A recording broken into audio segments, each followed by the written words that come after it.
Hello everyone and welcome to Wednesday webinar series.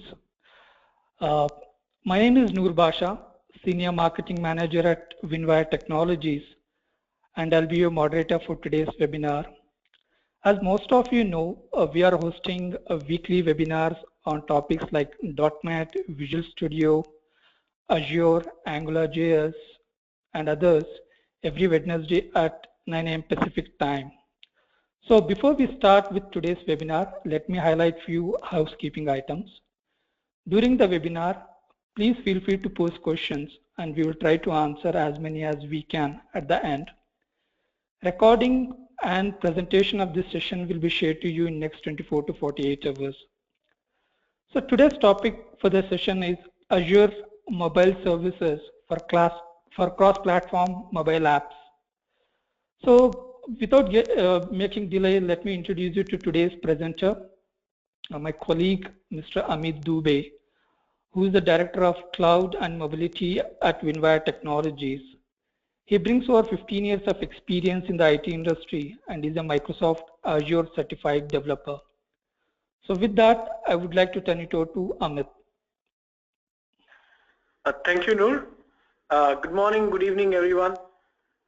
Welcome to the webinar about using Azure mobile services for cross-platform mobile apps. So myself, as Noor has already introduced, my name is Amit Dubey. I work at Winwire Technologies as the Director for Cloud and Mobility Business, and I'll be walking you through this session today. On the agenda, we'll take a high-level look at what is Azure mobile services, what it provides, what are the different features, what are the advantages of using it. So we'll get an introduction to that. And then we will see what are the authentication modes it provides us, so how we can do authentication using Azure mobile services.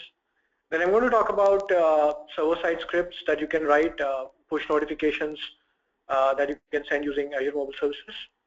And then we're going to talk about offline data synchronization, how to provide offline functionality to your mobile applications using Azure mobile services. Then we'll quickly do a demo. I'll show you how to create Azure mobile service and a client application, a simple client application that you can download as a template from Windows Azure portal. And then finally, we'll have a question and answer session where you can ask questions by typing in the chat window in your GoToWebinar, and I'll answer them as many as I can based on the time we have.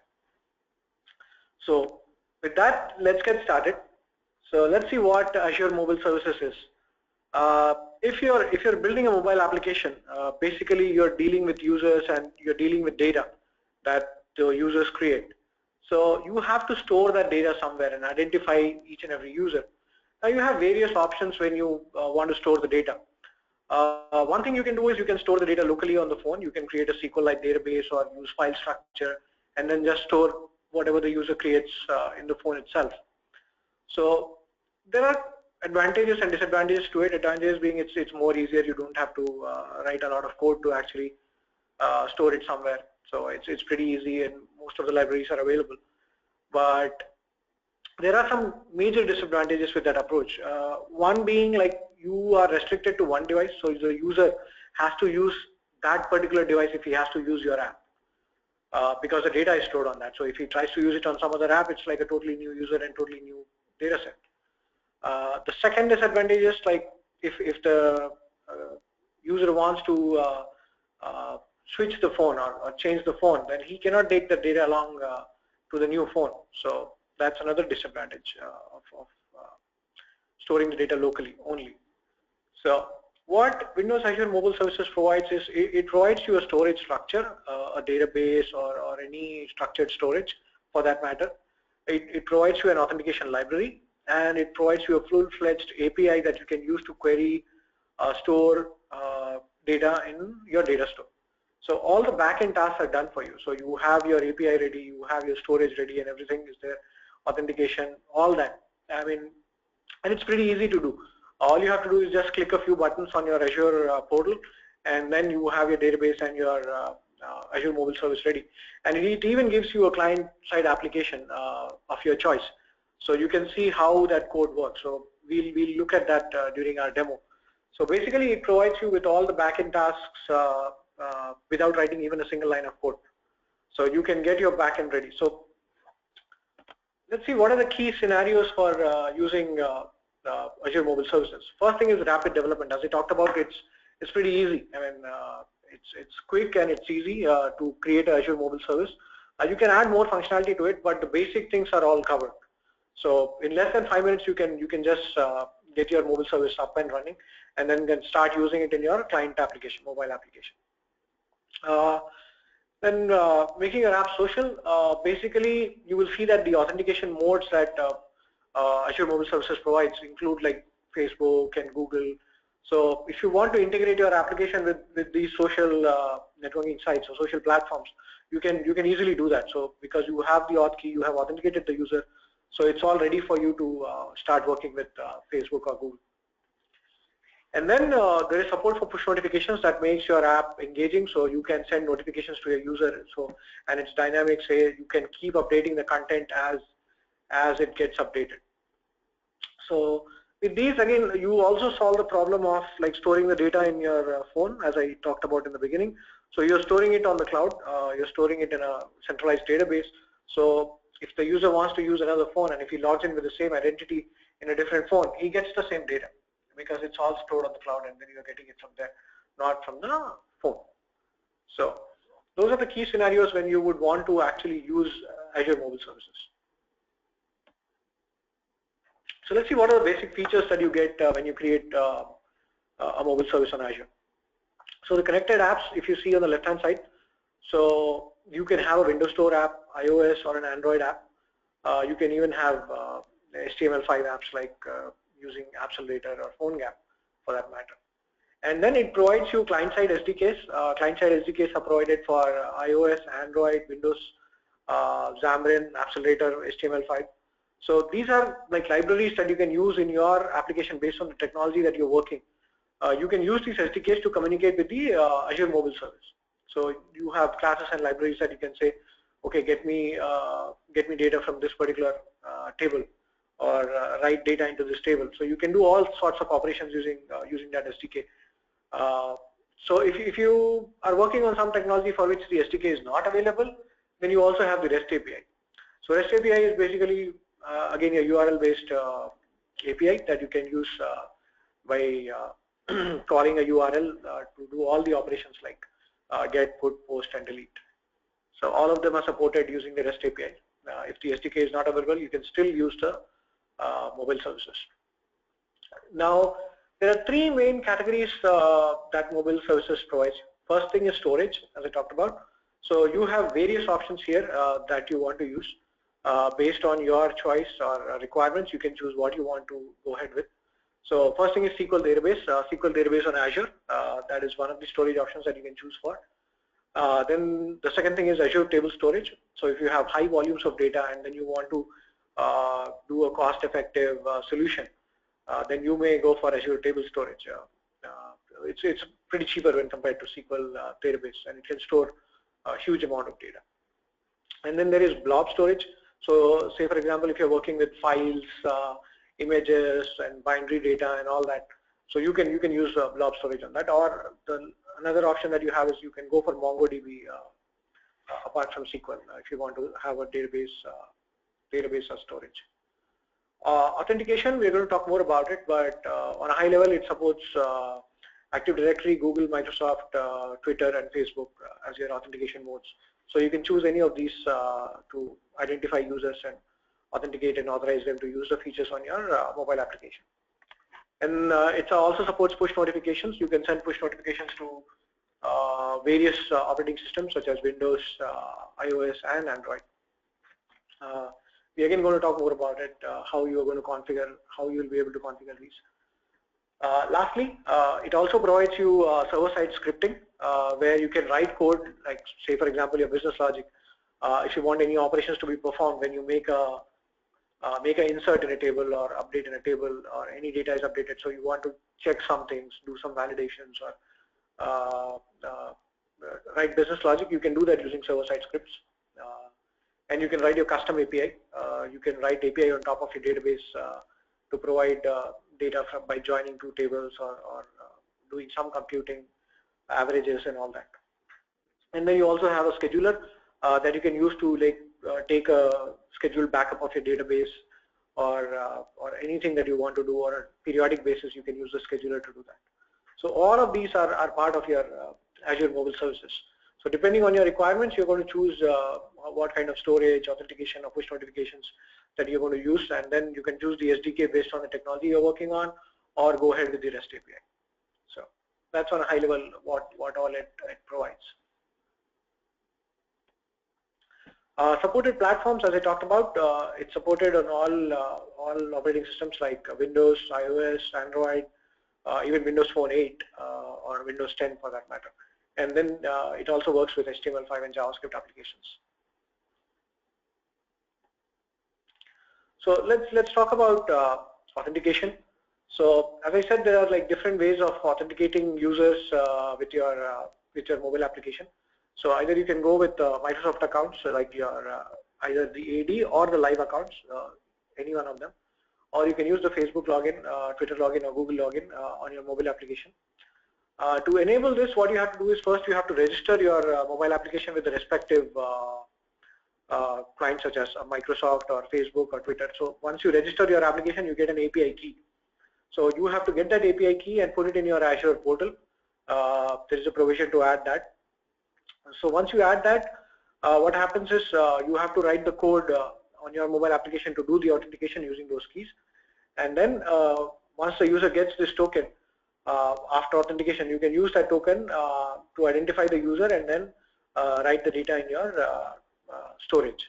So that's the whole process. First register the app, then write the code, get the token, and use the token for authentication. So there are these steps that are involved in authentication. For server-side scripting, as I told, like if you want to write some business logic, say for example, if somebody inserts a record in a table, then you want to send a notification to other users saying, okay, there is an entry that is created. Anybody who wants to track it, basically. So that you can do using your server-side scripting, server-side objects. There are different objects available to you. These are some of them that are there. So APNS is something that you will use to send a notification to iOS devices. Then there is console if you want to log something, GCM for Android notifications, and PNS for Windows. And then if you want to read or write data to SQL, there is MS SQL available. You can write queries, you can do all sorts of stuff. So here is a list of some of the objects that are there. Apart from this, there are some modules also available that you can use. So say for example, if I want to work with Azure cloud services, so any of the service, like if I want to interact with a blob table or a service bus, I can use the Azure module to write server-side script on any of the operations that are happening. And then there is SendGrid if you want to send out emails as part of your business logic, or there are converters that convert from JavaScript to XML, XML to JavaScript and stuff like that. So there are a number of modules available that help you in writing your server-side code on Azure portal itself. So you don't have to write C# code and deploy it separately. So all of that you can do it using server-side scripts. Coming to push notifications, as I said, this is one of the features provided by Azure Mobile Services. So if you see the screen on the right side, so you get a tab called as push where you can configure your push notifications. So depending on the device that your application is deployed to, so depending on your target operating system, you have to configure this. So if you're using a Windows Store app, you provide the client secret and the packages ID for the Windows listing. For Apple push notifications, you go to the provisioning portal of Apple, you create a certificate for push notifications, and then you download that, and then you upload the certificate over here. And then you use the certificate in your client-side application also. So that is how it works. And for Android devices, you have to register your application on your GCM, Google Cloud Messaging, and then the key that you get, you can provide it here. So this will send the notification to your Android devices. So you have to configure your push notifications depending on your target devices. So if you have all of them, you can provide all of them. If you are targeting only one operating system, you can just provide one of them. And then you can use server-side scripting to send push notifications once you've configured this.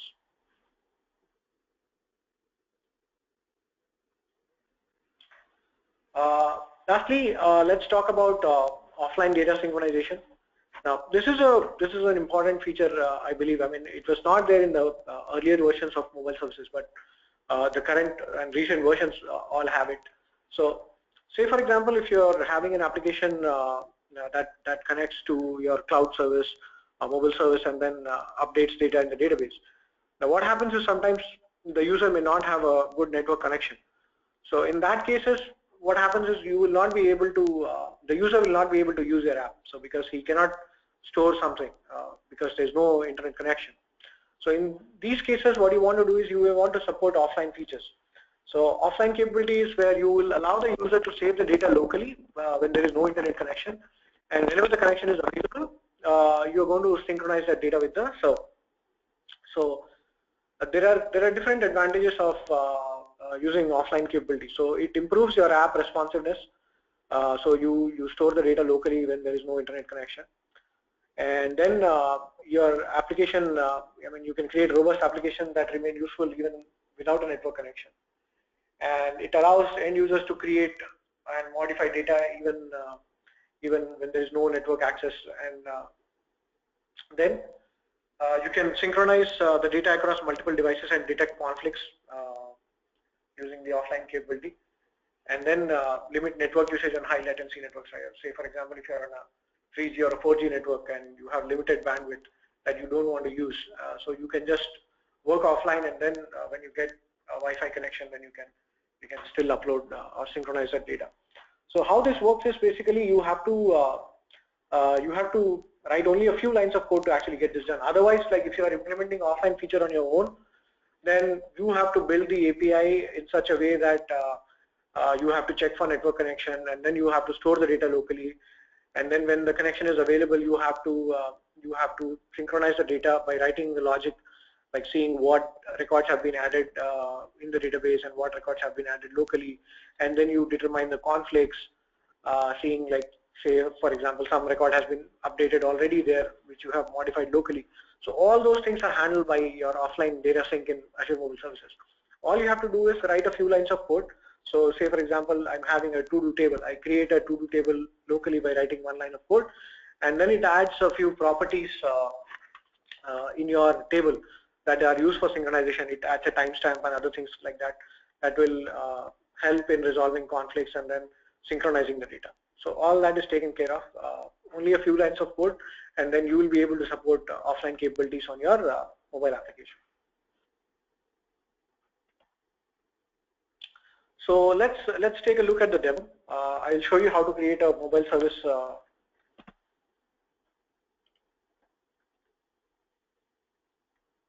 So once you log into your Azure portal, so you go to manage.windowsazure.com. So there is a tab for mobile services. So you select that, or you can just directly go new and then create a mobile service. So I'm already here, so I'll just create a mobile service. So you have to give a URL for your mobile service that you can use in your application. So I'll say my first Azure mobile service. That's available. So it will check. It has to be unique across Azure. So if it is not available, then it will give you information saying you have to change it.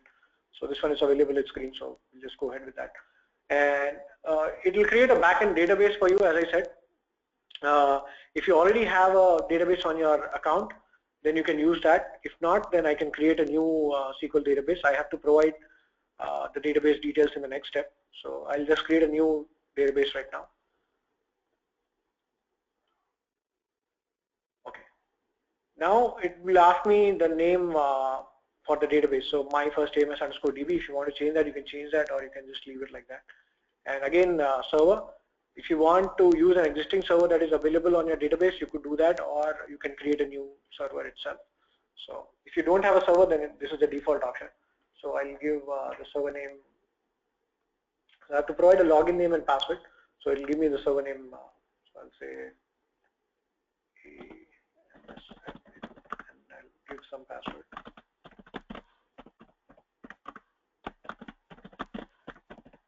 So you're creating a database and a service together at once. So all your data will be stored in this database.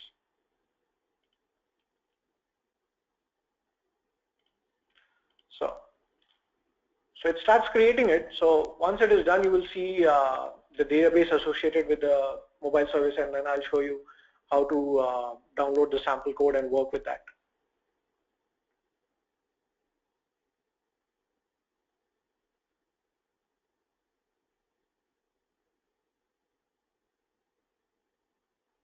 So once you create it, you will see that things like authentication and push notification, everything available to you. Everything will be blank, but then you will have to provide the values as we discussed. Like, say for example, if you want to send a push notifications, you're going to provide the certificate and you're going to provide the GCM key and all that once it is created.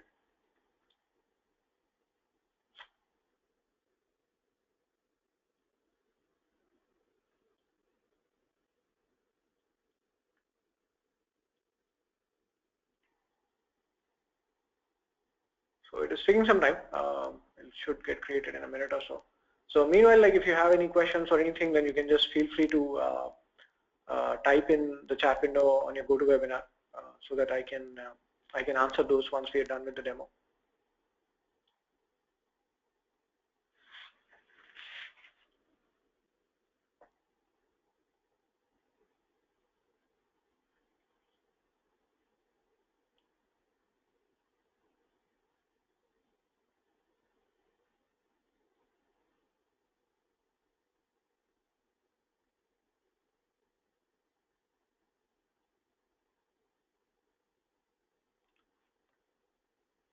So while this gets created, let me talk about like the sample application that we're going to talk about. So once you create this, right? So what happens is it will give you an option to create a to-do item list kind of an application. So sample. So we're going to download that for a Windows application, and then you will see that it will create a table called to-do item in my database, and then it will provide me all the methods to actually add a to-do item, remove a to-do item, and all that. And we can actually see the data without logging into SQL Server also. You can see the data here itself in Azure Mobile Services. Okay, it's created now. Right. So dashboard, if you see here is choose a platform. You can choose some sample code here. We'll do that right away. And then here is your data. So you have no table, so you can add a table. We'll do that using dashboard. This is your API. This is your scheduler. You don't have any jobs. So push notifications, as we talked about. So you can create a notification hub and identify it. Provide it here. And then this is your identity. So what kind of login you want to use? So Twitter, Google, all those settings you can provide it over here. Let's go back to the dashboard.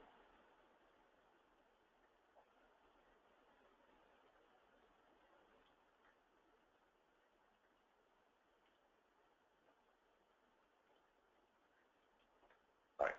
So let me choose Windows for now, and then so let's create a new application. So we'll create a to-do item table here. So this is how you can create the sample table and the sample example.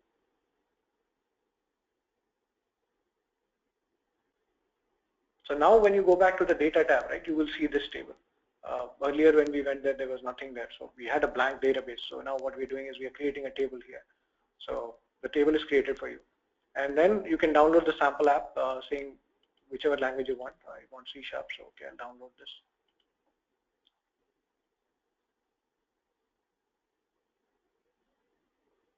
So okay, it's there.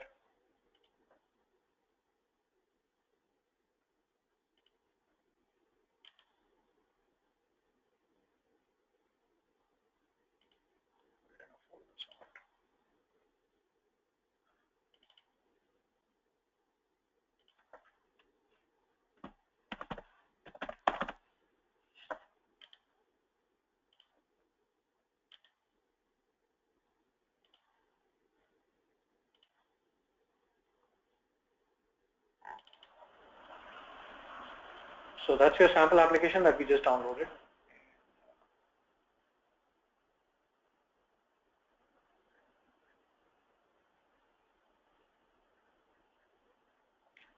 When that opens, I'll show you the table over here. So if you go to data, so there is one table that is already there, which is called as to-do item that we just created.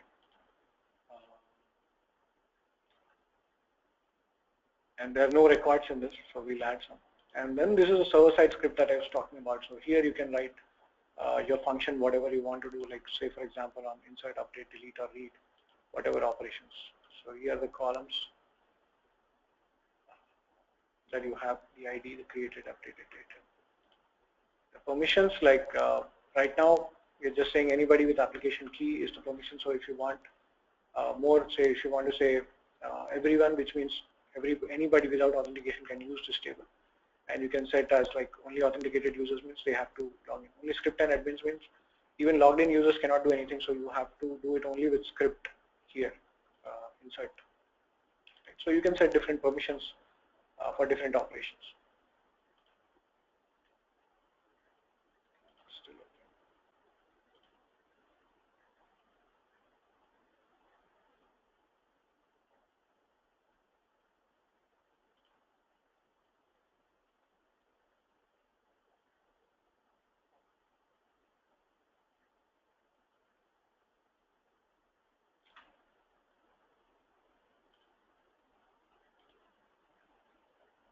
Okay. I know we're running out of time, but basically you get the gist. Like now you have the application, you just have to run it, and then you can add items to your database, and you can see the code, like how the SDK, Windows SDK is being used. So you can download it for different languages or different platforms. I mean, you can choose Xamarin, or you can choose iOS native or Android native, and then take a look at the code.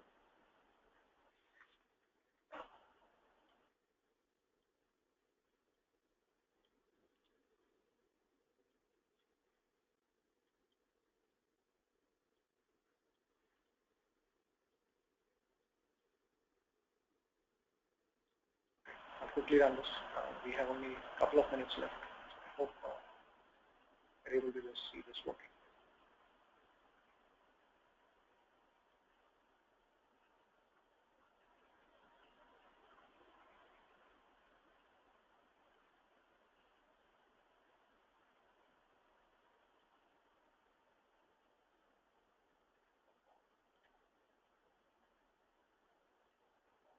All right.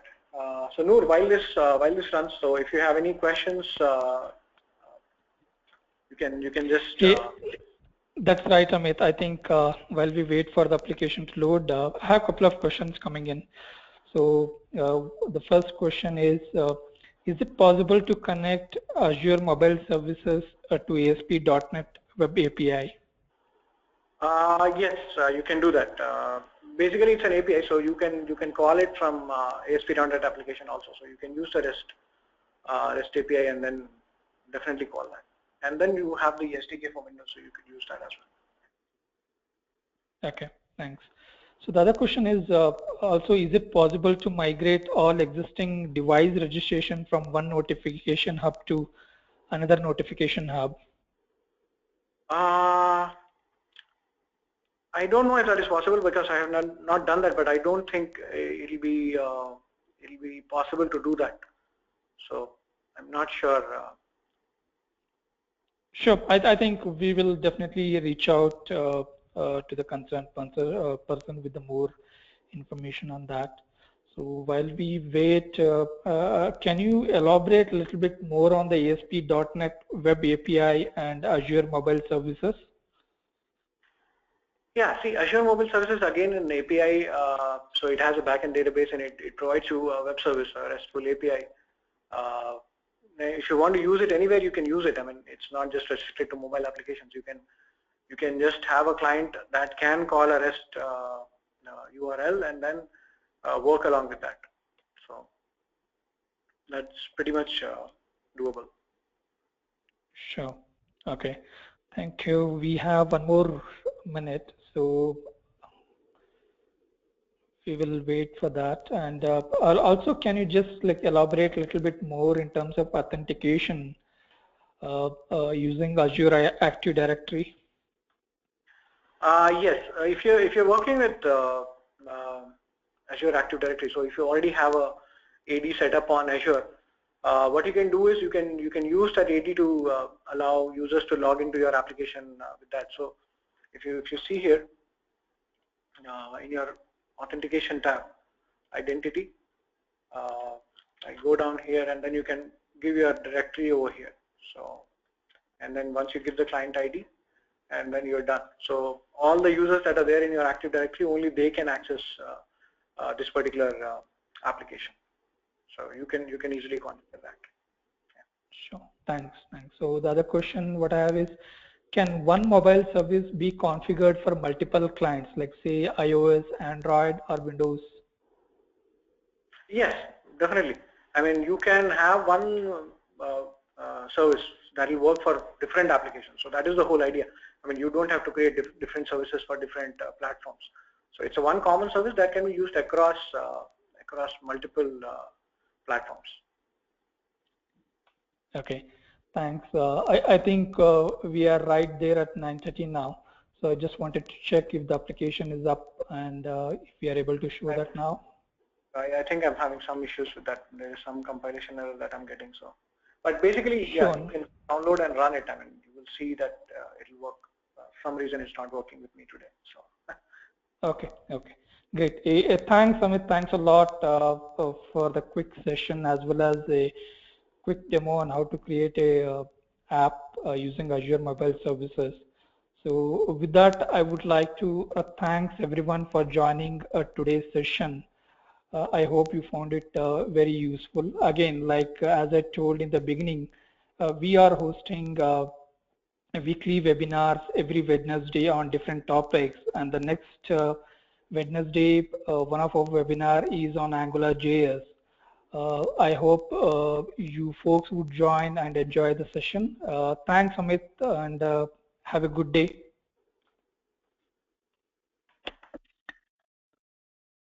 Sure. Thank you, Noor. Thanks everybody for joining. We'll look forward to seeing you next week. Thank you so much. Yep.